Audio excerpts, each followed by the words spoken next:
This is a podcast called Breaking Down, where we dive into specific therapy styles or theories you may or may not have heard of.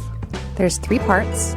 You'll learn theory, hear a demonstration, and we break it all down in the end. Today, we're learning about psychoanalysis.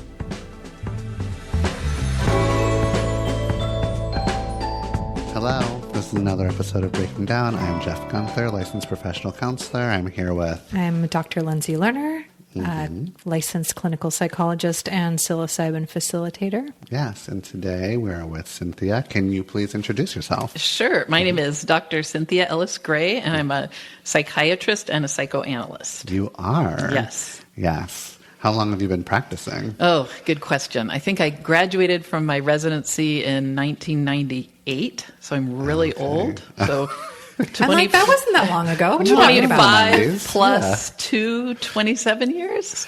Oh, man. It's a long time. Sure, I guess when you add them up like that in order. I refuse to believe the 90s was like more than 5 years ago. No, so that doesn't make sense. Thank you. Yeah. Yeah. So you're really into doing what you do. Yes, I'm very into doing what I do. You are, and that's why you're here today. So what do we call this theory? Okay. We call our theory psychoanalysis. Okay. And by psychoanalysis, I mean going back to Freud and thinking about the unconscious and the id and the ego and superego, all of which are now Scrabble words and, crossword words, but also mean something to those of us who are psychoanalysts.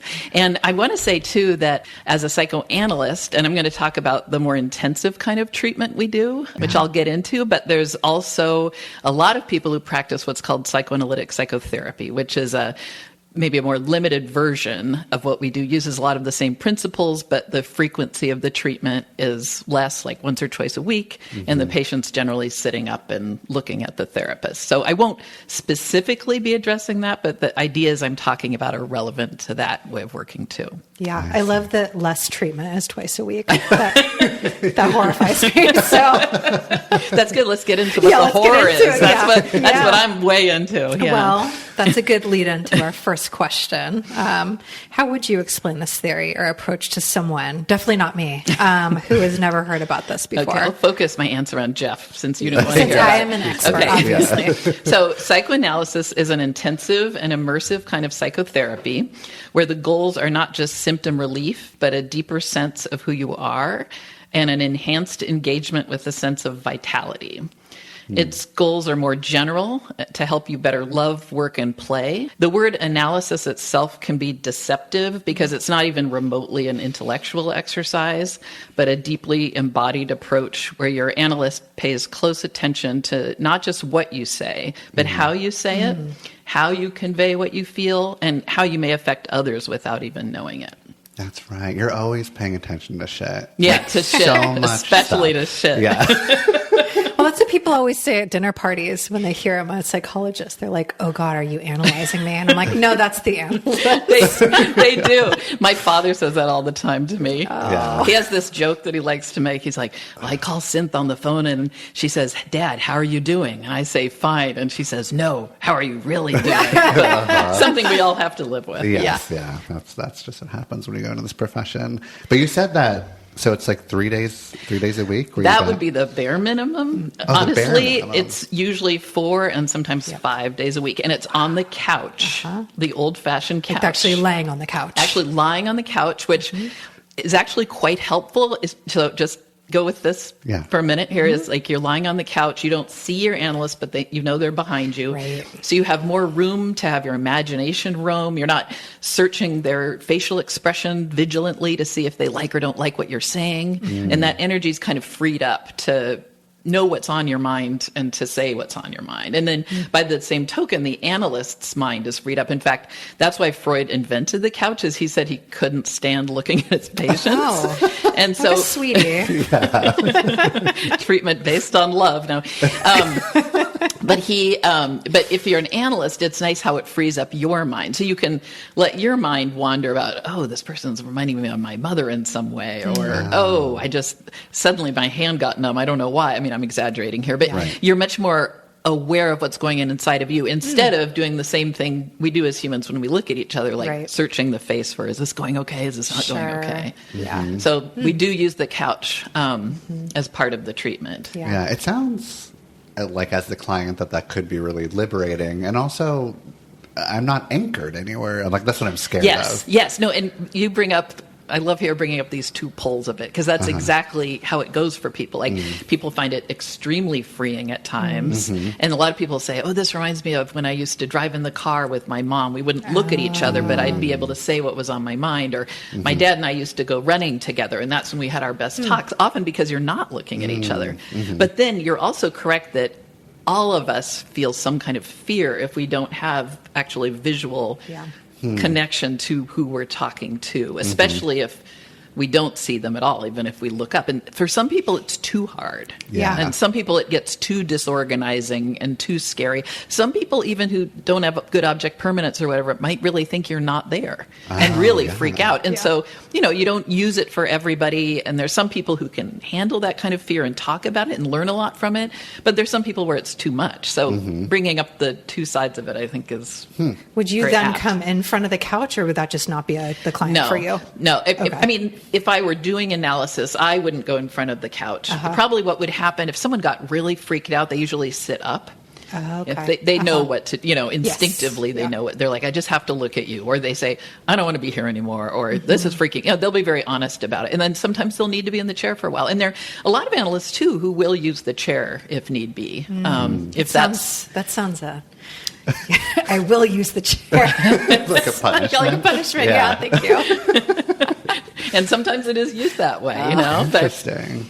So what are the core ideas or principles behind the approach? Okay. So I'd say the core principles would be the unconscious, which is what's not available to think about, that nonetheless determines a lot of how we act, choose, feel, relate. So really keeping our eye on what isn't explicit or known to the patient that might still be going on. We call that the unconscious. And we also use theories of transference and countertransference, which I'm sure you've heard about, but transference is often, I mean, how to describe it, I'm sure I'll miss something here, but, and, you know, we study these in our classes and read, there's books written about this whole topic, but transference is really kind of the template of relating that we all have an individual version of that we tend to use with other people. And we're using it right now, whether we know it or not. It's just how we've learned to relate. And then countertransference is really the analyst's way of relating that they transfer onto the patient,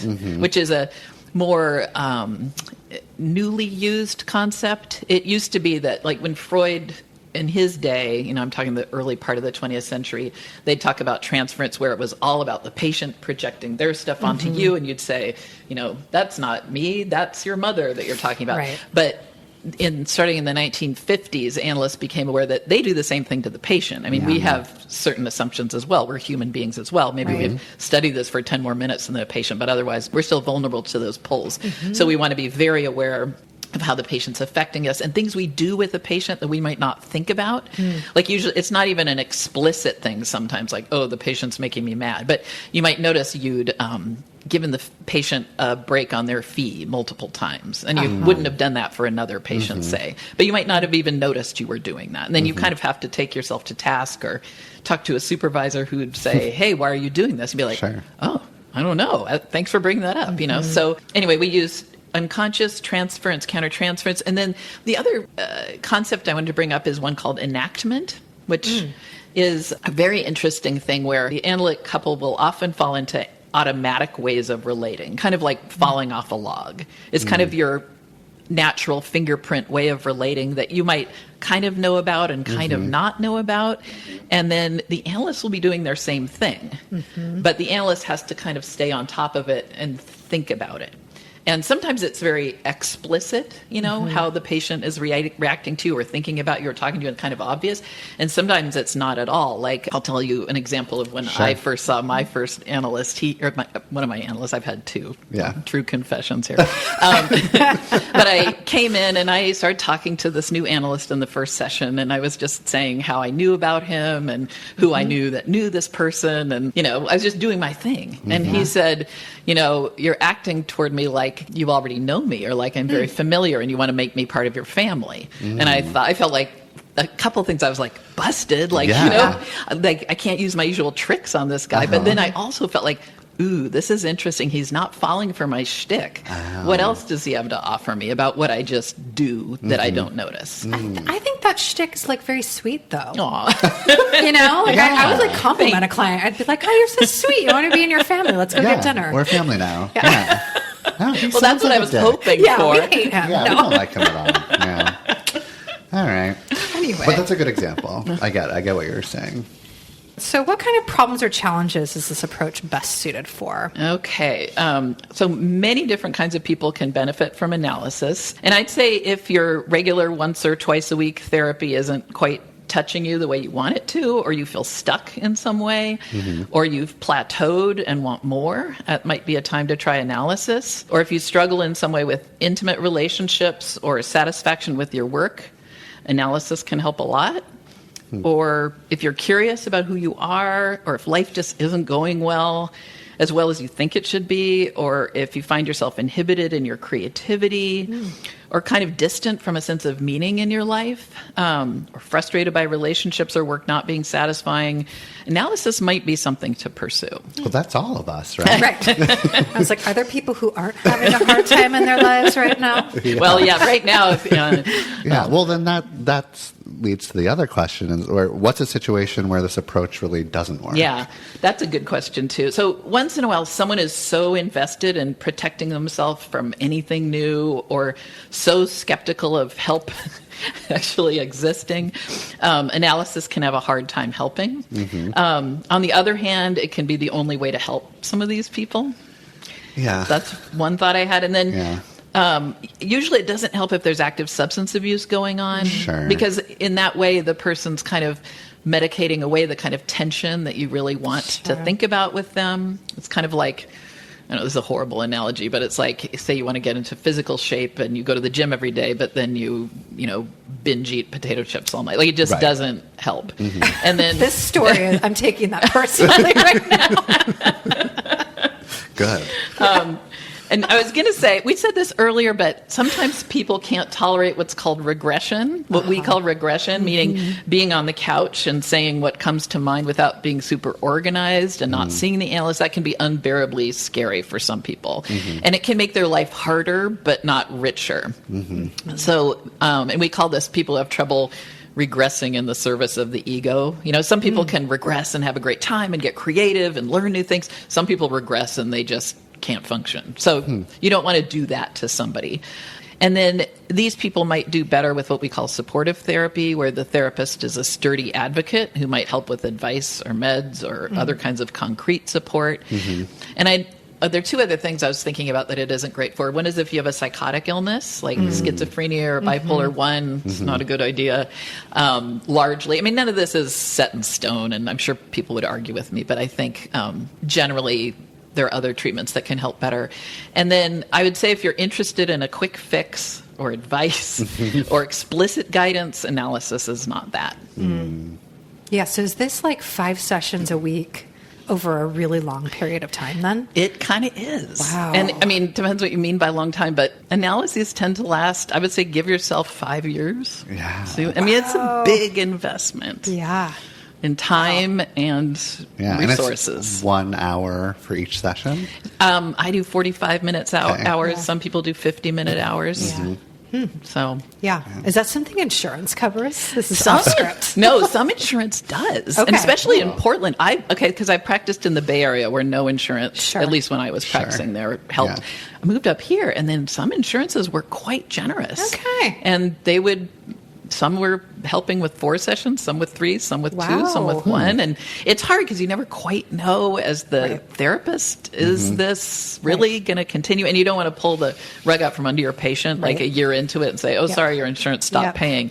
But there have been some very generous insurances up here for some reason. So good to know. Yeah. Okay. I'm curious about you. What draws you into this? Oh, okay. Let's see.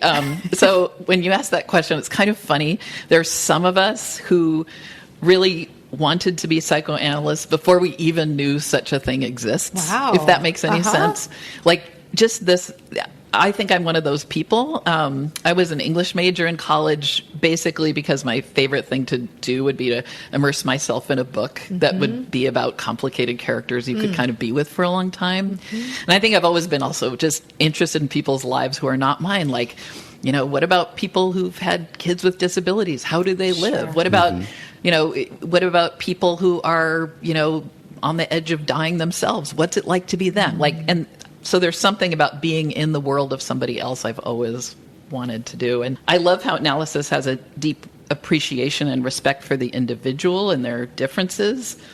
I also love how in my field you keep learning about how little you know. And I heard about this analyst, his name's Salman Akhtar, and he's this, you know, guy who's written tons of books, a very wise analyst, and he's in his 80s. And I heard him quoted as saying to one of my colleagues, he was very upset that he was nearing retirement and he was just beginning to get how to do this so late in the game. And he said, this is fucked. So I love that people love it that much. And those of us who love it that much, love it that much. Yeah. I mean, it shows that you really love it. So it makes sense. What do you think is the most misunderstood aspect? So a couple things about that. I mean, I think one misapprehension is that it's kind of an intellectual approach.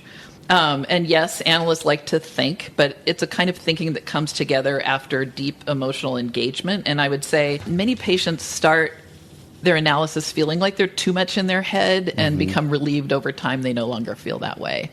Another misapprehension would be that psychoanalysis doesn't exist, that it's been proven to be nonsense, etc.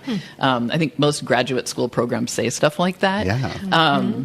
They do. Absolutely they do. No, they really do. Yeah, my son's, he just did his undergrad in psychology, but he was like, I can't believe you do that, Mom. Apparently nobody does that anymore. But the thing is, a lot of us do it, and there's even a database about it. And like every 10 years or so, there's a big article in Time or a national magazine that says, oh, Freud is dead. Psychoanalysis is dead. And he is dead, but but many of his ideas have been improved upon over time, like any area of knowledge. And the field itself is alive and well. So analysts love what they do. And like any field, it's undergone change and revision for the better, while I think holding on to the core of what made it initially useful. Yeah, I was surprised that we were having... Yes!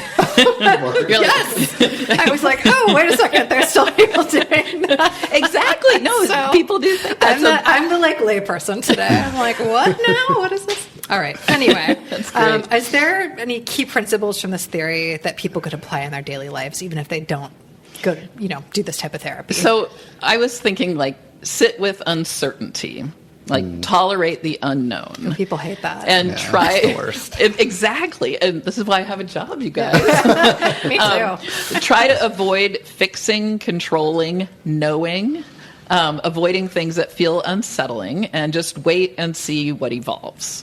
But obviously, way easier said than done. It's just not what a human brain wants to do. Right. And so, that is why I still have a job. We all have jobs, because that is so hard to do. Yeah, it really is. Yeah. Are there any criticisms that you think you would actually agree with? I think so. In the right hands, with the right patient, it can be very, very helpful. And I think one misuse of the theory that kind of bugs me is when analysts enjoy being admired or seen as all-knowing, or feel they can parent you better, or avoid the kind of difficult parts of a person because they want to be idealized. I mean, that's a pitfall that we probably all face as therapists. And so, analysts can fall into that too. And that would be a criticism of, maybe how some people practice, or we all do, and have to kind of be vigilant about it. I wish we had a better, more well-known evidence base, but this is hard to come by for reasons that'd be hard to get into now, but I think you can imagine. Like, for one, every analyst-patient relationship is so unique. It's hard to generalize and have it mean anything. And how do you measure vitality or a sense of being more alive? But interestingly, though, there's studies out there that some brave souls have done that show our results are on par with other therapies in terms of measurable parameters, but the benefits continue to increase over time, apparently, from psychoanalysis, which is even after you stop, which is a little bit different than some others. I do think it's very resource intensive, as both of you have noted with your gasps and looks of shock, in terms of time and money. And certainly in the culture we're in now, spending lots of time just reflecting is like not what most people value. I wish it weren't so resource intensive, but it's the nature of analysis that it's a deep and long-term involvement. And this can make it less available to people without resources, which I think is a legit criticism. Mm-hmm. Like we were talking about, some insurances are generous. And then many analysts have a low fee spot or two in their practice because they love doing what they're doing, or people who are learning to do analysis have that. But it's still a significant commitment of time, sometimes in the middle of a workday. So I think those things are legit criticisms of it. Yeah. Can you do it like over on Zoom? Oh, that's a whole can of worms. There's a whole, so our field gets all fractionated in all kinds of micro ways, as you might imagine. And that's one of our big fractures right now is it okay to do analysis by Zoom or is it not? And I think really depends on, I think we were all kind of delighted during the pandemic that it actually worked the way it did. And we didn't have to stop working for a couple of years of breaking off the analyses. But I think there's also a sense that what we do is so much, it's in some ways quite physical to have those vibes of being with somebody in a room and responding to them. And then the whole ritual of going to your session, sitting in the waiting room, getting all nervous for your session, sitting on the couch, smelling what your analyst might have just had for lunch, or the musty smell of books or whatever it is. Yeah. Or seeing their fancy shoes or their beat up shoes and commenting on it. Like all of that is kind of an essence of what you respond to. So the long and the short of it is some people will do analysis by Zoom. Some of us, I obviously am one of those people, I think doing it in person is preferable. Yeah. But I can't even imagine, put the computer behind you. Right. And we did that during the pandemic. And it was just super weird. Yeah, that'd be weird. Yeah. It was super weird. Okay, we have one last question before we move on to the next part. If you could change or rebrand this theory to make it more accessible or appealing to the general public, what would you call it? That was a good question. Yeah. I came up with multiple answers, none of which sounded all that great to me. But I came up with making the most of your very human brain and time on the planet therapy. I would buy both of those books if you write them ever. Yes, for sure. You guys are very inspiring my creativity. Thank you. Thank you. Yeah, that was really interesting. Very good answers. We're going to move on to the next part. Okay, so now it's time for the demo session. I am going to be the demo client. We are doing a psychoanalytic type of session because I'm not lying on the couch because that feels too upsetting for me. He's very honest. Yes. That's what I'm aiming for. Okay, and we're also kind of pretending as if we're just sort of this is the first session. Yeah. Okay, I'm here. So one thing to know about analytic sessions is they're generally not structured at all. Yeah, I don't like that. It's kind of like the couch, but in a different way. Got it. So, but if it was the first session, I wouldn't just stare at you and hope you open up. I'd say, so tell me why you're here. I think that, I'm here to get to know myself better and to feel... to maybe feel less anxious about stuff. Sometimes I can feel really panicky or shamey, and that can that comes up. That the energy can feel really flooding, and I feel like I need to act in a really urgent way. And I'm a content creator that posts videos almost every day, and I get sometimes a lot of feedback from the internet. And even though I've been doing this for 4 years or something, it can still be this is not the profession for me. This is not the job for me. Why am I doing this? This is too overwhelming. Yeah. So that's why I'm here. So it might be that coming in to talk about the content in you makes you anxious too today. Yeah, talking about the content. I've had like a real journey with like my relationship with the content. It was supposed to be like, I started at like sort of beginning of pandemic times where we're all kind of still like coming out of lockdown. And I was like, I need a creative project. Mm-hmm. And so it was like a creative challenge, and it was really fun. And then it just like took off. And part of the difficult part is getting negative feedback from folks. And at first, the first year, whenever somebody would like be like, oh, I don't like Therapy Jeff, which is my name. I don't like Therapy Jeff because of X, Y, and Z. I'd like find that comment, reply to that comment, do a lot of work to try to convince them that I'm not that, or I can grow, or I'm sorry, and I couldn't sleep sometimes. I would also like scour the internet at times, like not just TikTok or Instagram, but I'd like scour Reddit or the forums on the internet, being like, is anyone else talking shit about me? Mm-hmm. And I was like, I feel like this is maybe like a gift in a way of like, the normal person doesn't get to like hear all the shit that people talk about them. And so I want to know what it is. Oh, so there's maybe some idea that people are going to talk shit about you or think critical things about you, but you just don't know what it is. Mm-hmm. And that maybe makes you anxious, but there's some thought that if you know what they're saying, it'll help you feel better.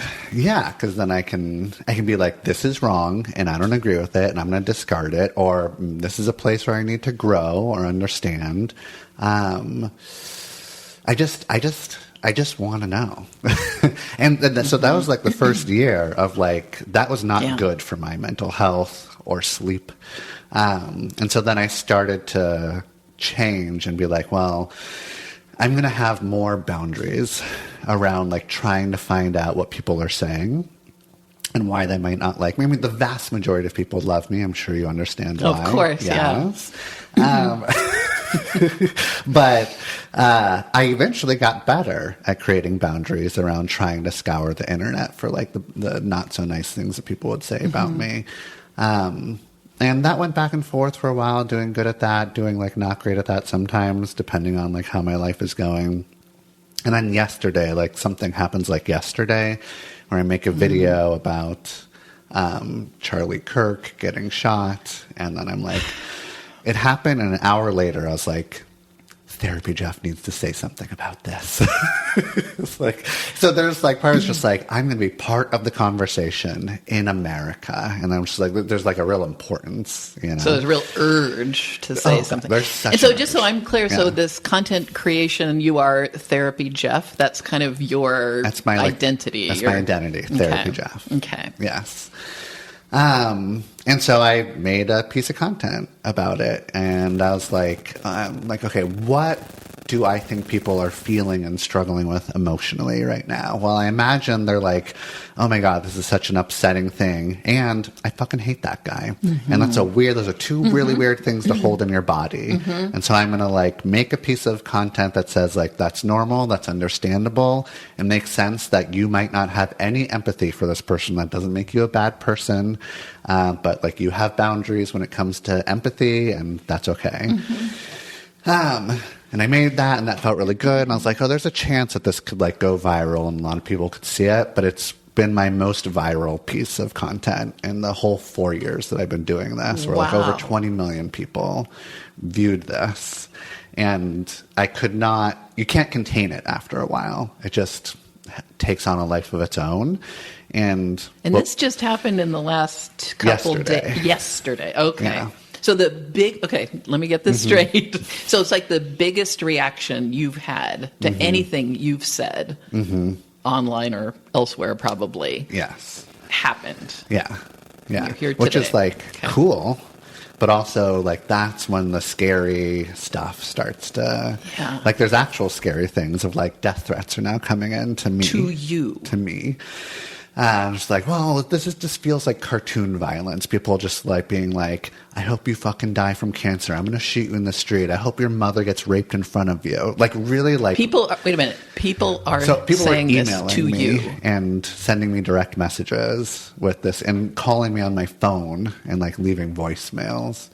And, like, leaving Google business reviews on my Google business listing or something. Or, like, they're just, like, trying to find me and scare me. So that feels upsetting. Of course. Yeah. That sounds horrifying.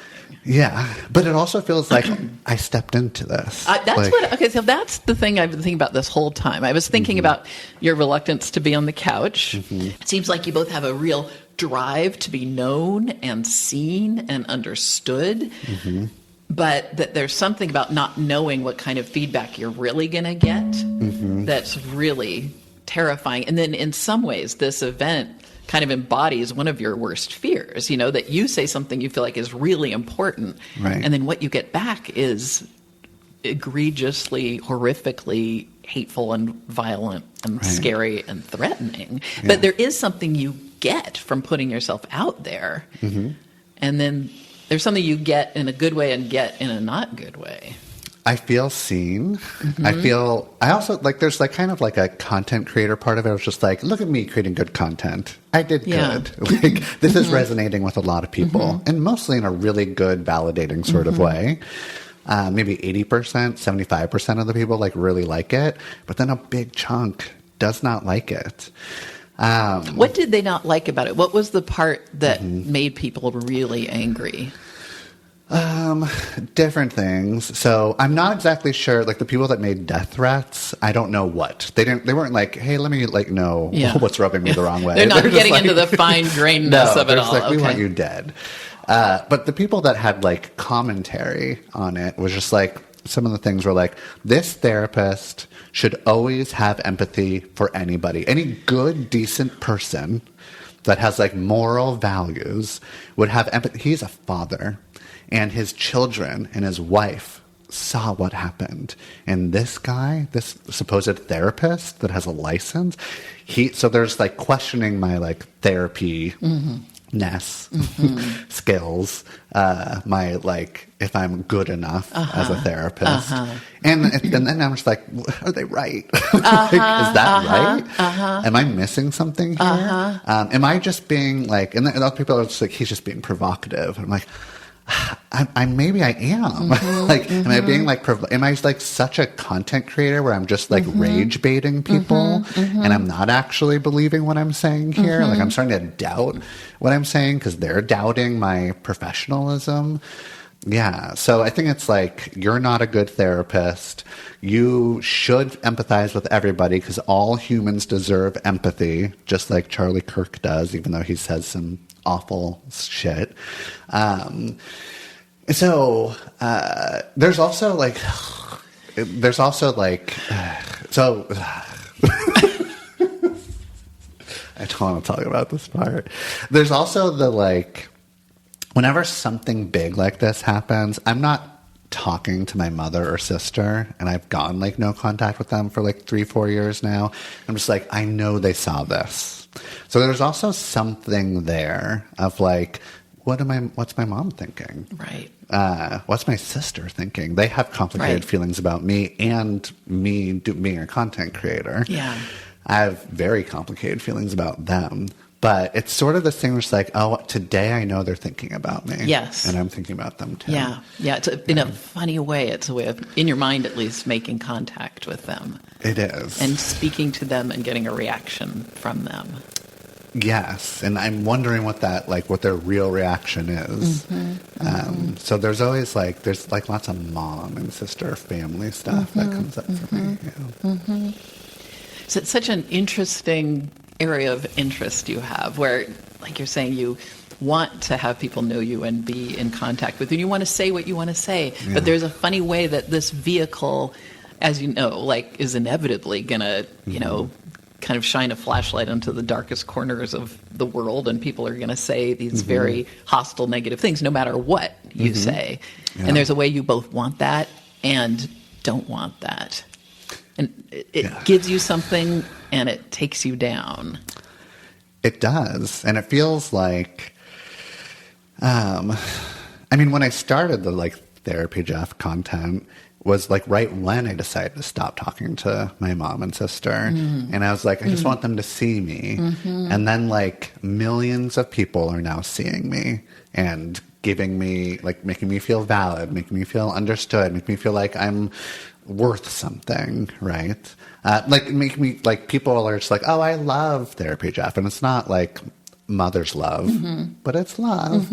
So there's something like, there's a void that's being filled, maybe. Or but like is it partly. fair to say it's really double-edged? Yeah. Because there is that positive feedback and that sense of void being filled, but there's always that negative also. Yeah. And then you find yourself very drawn to thinking, is this really me? Do I need to search the corners of my psyche to see, am I provoking? Am I bad? Am I not empathic? Am I a bad person? And it's like, is TherapyJeff just like a character? Is this who I am at all? Like I'm trying to show up authentically, whatever the fuck that means. But like, it is very deliberate how I show up online. So even if I am getting praise or attention or love or whatever, it's like, oh, who is this version that you're even loving anyway? Yeah, that you you're can't quite believe it. Yeah, it's hard to really believe. And I don't think it's some weird parasocial relationship that people have with me and that I have with them and that I'm trying to create with them. It feels all very pathetic. I don't like it. So there's been times where 5 or 6 times where I'm just like, I need to stop doing this. This isn't good for me. But like 8 months or so ago, I found balance of like, this is how much I should post. This is what I should talk about. This is how I should show up online. And the past 8 months have been like pretty good. And then yesterday, I just sort of like, you know. It's like you had boundaries on it in a certain way that worked. But then this happened and has felt out of range of what you can really manage. I would imagine anyone would have a hard time managing that. Yeah. You sort of, I mean, like, Charlie Kirk was, like, the story, but then there's, like, sort of, like, little, like, supporting characters of the day. and I was, like, one of the people. I was, like, one of those characters. I was just, like, that was, like, thrown into the narrative or something, which is, like, what I wanted. But upsetting too. Yeah, extremely. I think, and one thing we'd want to think about if we were going to continue and work in analysis together, I mean, you're coming in talking about a very stimulating, interesting, in many ways rewarding job, but also a scary, depleting, and sometimes, what's the word, despairing feeling about this job. I mean, almost I'm thinking about it almost like a romantic relationship with someone that you have, you know, extremely mixed feelings about, but are very attached to for some reason. And so trying to understand better who you are in that relationship with this work, which clearly includes elements of your sister and your mother and decisions to put boundaries on relationships. But it'd be interesting to understand that further. But there is something about your relating to something in this way that... Like how I relate to the work or to the people that watch kind of it? Both and, that's very interesting. It's very lively, it's very engaged, and it's also very painful sounding. It can be. Yeah. It feels very extreme or exaggerated in a lot of ways. And it's something I'm always trying to kind of like figure out how to manage. Right. And you haven't decided that you're done with it exactly, but... I haven't decided I'm done with it. Yeah. There's something that really keeps you there. Yeah, I almost decided I was done with it like 5 times, but yeah, I keep on coming back to it. It's like so compelling in a lot of different ways. Yeah, on a very basic level, it's very compelling in ways you probably can put words to, and maybe in some ways you can't quite yet. Yeah, I mean, it's also just like such a big part of my identity and who I am. So if I just stopped doing it altogether, then like what's left sort of thing. And but I do still see clients. I'm still a therapist, and like seeing clients is like a very grounding part of my existence. While this is very can be not at all grounding. Yeah. So I try to create a balance there. What sort of, we talked a little bit about your mother and sister, and did they hear it? What do you imagine is their response? Where does your imagination go with that? I mean, the first place that it goes is like, they understand how, like, this piece of content is going, like, very viral, and I'm getting, there's like a big chunk of, a sizable chunk of the internet that's just like shitting on me or making me feel bad, and there's like a part that's just like they're taking pleasure in this. And you being shat on. Yeah, me feeling like anxious and worried and just like bad. I'm feeling bad, and they're like taking pleasure with that. Yeah. But I imagine that it's like complicated. I think my mom might feel proud of me. I think my sister might resonate with the message that I'm putting out there, but it's so like clouded by our personal, complicated relationship that like there's some sort of pleasure in that Jeff is having a hard time right now. So there's something sadistic, you imagine, going on in them potentially enjoying you being hurt in this way. Yeah. Yeah. Do you think that's what's happening? I don't know them, but it seems like that's part of this relationship you have with this, job / person, is that there's both a pleasure in your success and maybe a narcissistic kind of enjoyment, or maybe even a political agreement, but then there's also a kind of a sadistic piece to it about being glad you're being criticized and attacked and hurting somehow from it. And who knows, maybe there's some idea that they envy your success, and so that's why they're so glad that you're being shat on, and maybe that's part of what you were struggling with. But there's a lot to uncover with all of that. Oh, you're probably right. They envy me. They do. That's what I want to think. Yes. We can all see why, too. Right? But that's the part that, like, they're like happy that I'm having a hard day only because they're jealous. They so badly want to be in the spotlight. Everyone in my fucking family wants to be in the spotlight. So there's just sort of like, I'm doing it and you're not, sort of thing. Yeah. So you're kind of getting them too. There's sort of also a sadistic fantasy that you're hurting them by being so famous and successful. Them. Yeah, I am. You're getting a lot from this job. I guess so. This is great. Yeah, it's really working for me. Yeah. But it's like exhausting. Yeah. And mostly when I like talk about it with you, it feels sad. Like how? Like it feels sad that this is what's left of my connection right now with my mom and my sister. It's this like really weird, fucked up, like sad, sadistic, like, you're jealous of me, mom and sister, because of my fame, internet fame, which is the most embarrassing fame. But it's like, that's like a sort of fame. And so they're feeling bad and I'm feeling good about them feeling bad. But that's just a guess. I have no idea how they're feeling. And that's not the kind of relationship you want to be having. No. Okay. It's not. Well, it looks like we're out of time for now. Well, how was that? That was good. It's really interesting. You're a very interesting man. Oh. No, don't say that. We're keeping that on. We're keeping that on. We're going to lead with that. Ever. Does anybody want to talk about how that was for them first? Is anybody dying to jump in? I feel like it should be you, Jeff. It was... It did, there was like, a part of me likes an unstructured thing. And there's also this like, I don't know, emotional event that's happened in the past 24 hours. Right. So it's like, oh, here's something to really talk about.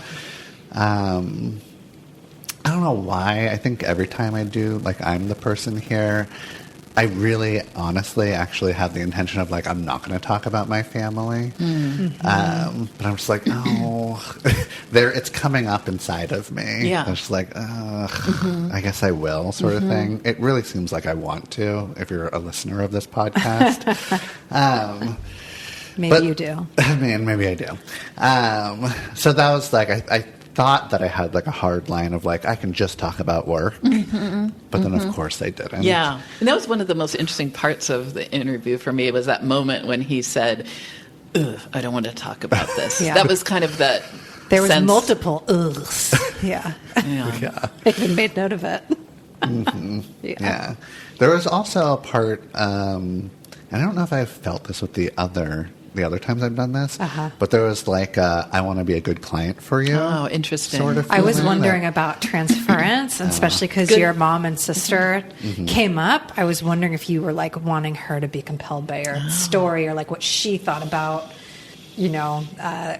what you had said, or how you did, or who you are. So That's especially an since you excellent were comment. Yeah. since you're facing each other. Yeah, too. and I'm a woman. Does it remind you of your sister and your mother? And not that it's always gendered or anything like that. But you're right. You're telling me a story. You want your mother and sister to hear a story, be impressed in a certain way. I think that's a really excellent point. Yeah. Yeah. And I, it's funny. I felt sort of, when I said, "Oh, you did a great job," or this moment, like I was being kind of this proud mom kind of person, and kind of there was that kind of feeling of being the part of the internet that just thinks Therapy Jeff's trying his best and doing really well, and so that might be part of my countertransference too. What But what do you do with that? Like, if we like continue on with sessions, do you talk to me about your countertransference? No, Or that's just for you to. Some people might, but I would not talk to you about it. I would note to myself, like I'd listen to what you said. If you were my supervisor, I'd say, "Ooh, good point about the transference, countertransference." I was kind of lost in the interview, and maybe I was going down this positive path. But Jeff knows people have negative reactions to him too, and he knows he has a sadistic. We call it internal object, whatever. It's there, whether it comes out in the form of his mother and sister, and their, fantasied envy. It might be real too, but we think about it as an internal fantasy, or whether it's his kind of wanting to hurt them back for not being who he wants them to be. Like, there is a sadistic part of him, and so. In a way, if I'm idealizing, I'm kind of missing that, or wanting to be blinder to what's going on there. And you're right. Is he unconsciously manipulating the interview so I'm feeling positive or wanting to please me? Right. No. Maybe it's me. conscious. I don't know. Little old me. Well, hold on. Then do you like? Okay, so Lindsey, pretend supervisor, gives you this, and you're like, oh yeah, I see that I was doing that. Do you pull back? Are you not going to be my surrogate mom anymore? I would not pull back. I would. Please don't please me. Come closer. Yeah. I think I would just make a note of it, and in my own mind, and just then try to pay just a little more, because I think I was a little nervous. We're on a podcast and all this stuff. I was probably not as attentive to some of these things as I might be if I'd known you over time and you were coming every day, and I'd be like, I do this thing with Jeff. Let's keep an eye on how I'm doing it. Is it something he's pulling for? Is it something I'm doing? And so I might. And then if I noticed something you were doing without even knowing it, to kind of get me to be on that positive internet side. I might point it out, and I might say, I think there might be a way you want me to be like a good mom in this moment or something. And we'd probably be thinking about that. Are we avoiding, some other envy axis or more negative feeling or sadistic feeling that's going, like he might unconsciously. These are just theories. I don't know. Yeah, go for it. But let's say he's kind of hurting in this interview. Let's say this touched up on some sensitive stuff. He might have some unconscious fantasy. I want him to be hurting, and that I'm sadistic in that way. Oh. And that I'm unstructured, kind of like watching did you say this? A bug? Did you say this? Someone else said this earlier today. Like, it's like one of my patients ages ago said they feel like a bug under glass with me, like just scrutinized in this sadistic way. And like, did you, was there unconsciously some version? I don't think consciously necessarily, but was there some version of feeling like the unstructuredness made it very uncomfortable in some way? I don't know. So these are just theories. You never know if they're right or wrong. You have to know the person for a long time. Yeah. I could see the bug under the glass thing with being Therapy Jeff. And the internet loves to be polarized and to state an opinion without really knowing much about you as an actual person. Yeah, for sure. I'm surprised you kept up with Therapy Jeff. Are you? Yeah. Yeah. Especially after your mushroom session. Yeah. There was a period where I was like, I think TherapyJeff is dead. Oh. I was like, did I kill TherapyJeff? So, you know, it is interesting. And I did notice that, like, that you came back with better boundaries and just doing it a little bit differently. So this is very interesting for me. This isn't about me, but it was very interesting for me too, as someone that's worked with you, you know, to see how this stuff affects you. It's awful. It's such a complicated job. Yeah. It's so complicated. I mean, it made me kind of want to work with you in this other way because I felt like there's got to be so much there that you get and that is awful for you in this role. It's very intense. And it's very, I was thinking, very dopaminergic. Like, it's very, like, captivating and exciting in a certain way, too. Yeah. And there's, like, you know, just tons of, like, notifications all day that are coming up on my phone. Like, and then, like, you read it, but you don't read it. You're like, you sort of scan the notification and be like, is this a mean one or is this a supportive one? There was a video this morning of this woman made 3 videos about how upset she was with me. And it just came up on my feed. And I was like, oh, and I just like didn't watch it. And I went back and I didn't watch it. And I went back like 5 or 6 times of like, I want to watch this. But right when she says my name and the face that she makes, I'm like, nope. And then I sent it to my girlfriend. I was like, can you just watch this and let me know if I should watch it? And then I didn't even let her, and I watched it myself. Because I was just like, oh, I gotta see this. Yeah. So it was a lot of like playing with like how to keep myself like emotionally safe, but having a hard time. Like when I was first like scouring the internet for like all the bad things that somebody would say to me, I was like, I want to do that today. Yeah. The other thought I had about it too, as you're talking, is like there's this fantasy that you have control. Like you can say delete or not watch, but in the end, it kind of controls you. Like you know, all day long, you're like, should I or should I not watch the video? And I think that sort of pervades everything you were saying about this job, is like this hope that you're in control of a relationship. You're, you know, not your sister, your mother. You're in control, but then despite your best intentions, it kind of gets control over you somehow. So pickle. It is, yeah. How was it for you as therapist? Did that feel pretty like... I thought he was a great patient. Like, I thought it was kind of a fascinating story, really. And I thought you were a really good patient because you were relaxed enough to let your mind wander a bit. Good. And it did make me want to understand more fully, you know, his world inside and out, and, you know, try to help, like, with... And it did seem like a very legit problem that probably, you know, echoes other things you struggle with, as my guess, as a human, right? We all have that. But what an interesting job to pick, and what an ambivalent relationship to work in a very interesting way. And it's a very, I was thinking a lot about the wanting feedback, but also not being sure you can handle the feedback, and thinking if you get the feedback, then you'll feel okay. You'll know what people are saying, but then you get the feedback and it doesn't feel okay. And people are mean. Yeah.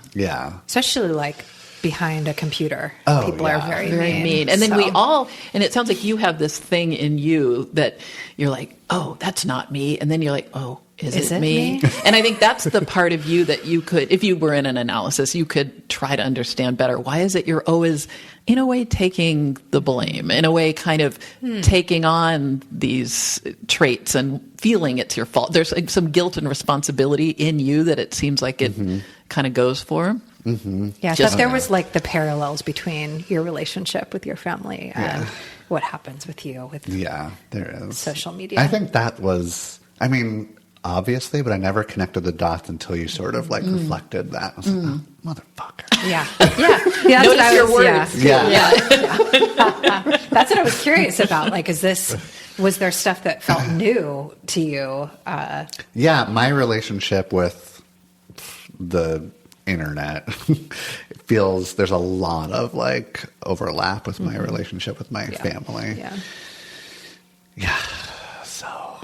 And how could there not be, too, right? I mean, that's just how we're wired. And then especially when we're in a place in life where we're kind of ambivalent toward our family, trying to find our separate place, cutting them off for whatever reason, you think, okay, I've cut them off. They're gone. But the fact is, of course, they're alive and well in your mind. They'll never go away. But it's a first step to try to understand, what you're still haunted by. Yeah. There was the funny part of this story is like an hour before you two came over, I was like, there's this one person on the internet that just hates me. They're Who are they? They're a therapist. I will not name them. I've like blocked them. I used to get into like arguments with them. They're so smart. They're smarter than me. They just sort of demolish me whenever they want. And they make videos. Wow. Whenever they make a video about me, it like gets a lot of like, it doesn't go viral. It goes mini viral. There's like a lot of people that like sort of using you. Yeah. And so I have like did a great job for like a year and a half where I have like not looked at this person's content. But for whatever reason, like an hour before you came over, I was like, I'm going to look. Oh, wow. And they must be saying something about me, even though like they probably like agree with everything I say because they're very lefty, progressive, all this stuff. Like there's something that I fucked up on, I'm sure. Sure. And they're going to figure it out. And then I looked and they're not on the internet anymore. Maybe they did a psilocybin session. Maybe. And I was like, so relieved and also like, oh, but I want to know. I want to know what they think of me. Your frenemies. But mostly I'm so glad that they're not there right now and they're not making a video about me. And it's interesting that you looked for them though.